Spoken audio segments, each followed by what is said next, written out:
Hey, how's it going, everybody? It's North Trails here. I'm in Sudbury, Ontario at the Azilda Trail Network. Today we're going to do a breakdown on Walk in the Park. Probably one of my favorite runs, jump runs, all of Sudbury.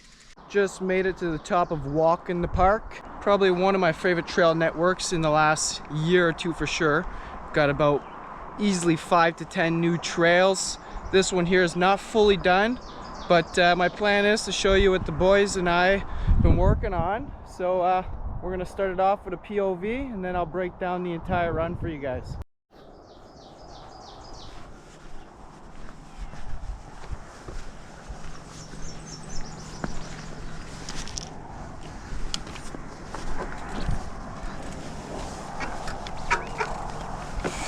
Dropping in, Walk in the Park. Starts off in a nice little rolling. At a berm. Go down some rock check. This is going to be the first drop. Nice little jump into a berm. Big wooden kicker. Nice hip. Now we're getting onto the North Shore drop. Gotta do a little bit of pedal on this turn. To do a step up. That's the rest of the run. Gonna hop into Eric's run here just to finish it off. And we're gonna climb up Tax Collector and make our way back up.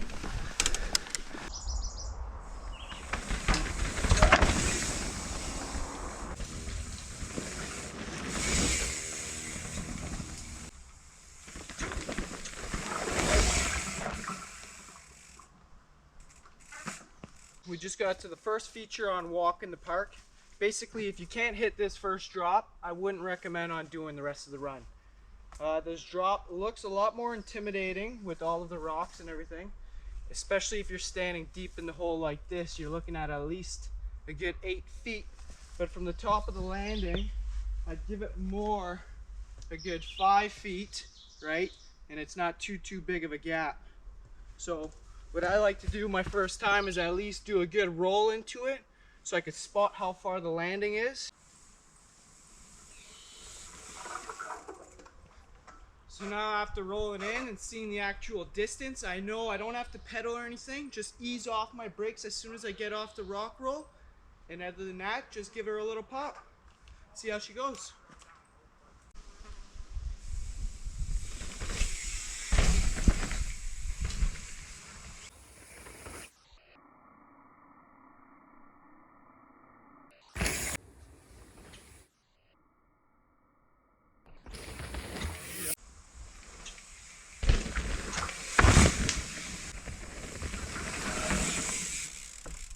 So after the drop in the berm, we have our first big jump, which is a kicker North Shore.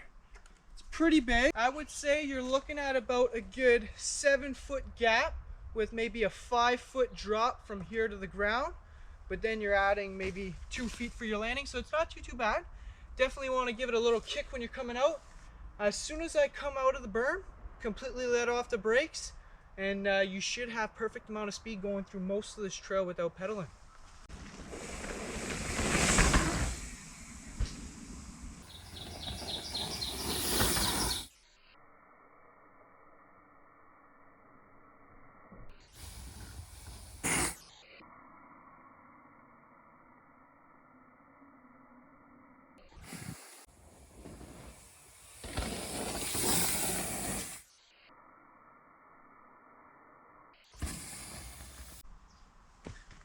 Okay, so after the first kicker, then you get into a little hip gap, which used to gap this trail, which is now closed. It's not too big of a gap. I like to usually come off the middle of the jump, land on the high side of the landing, then it actually keeps your speed for the next feature.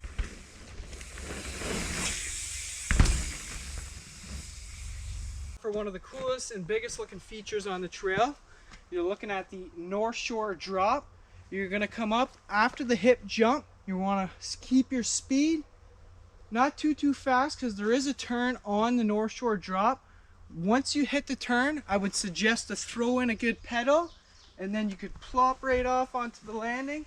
Not too big. You're looking at a little bit over 5.5 feet, and the gap is maybe about 3 feet, but it's very easy. So keep your speed out of the hip. Once you hit the corner, throw a pedal. Pedal.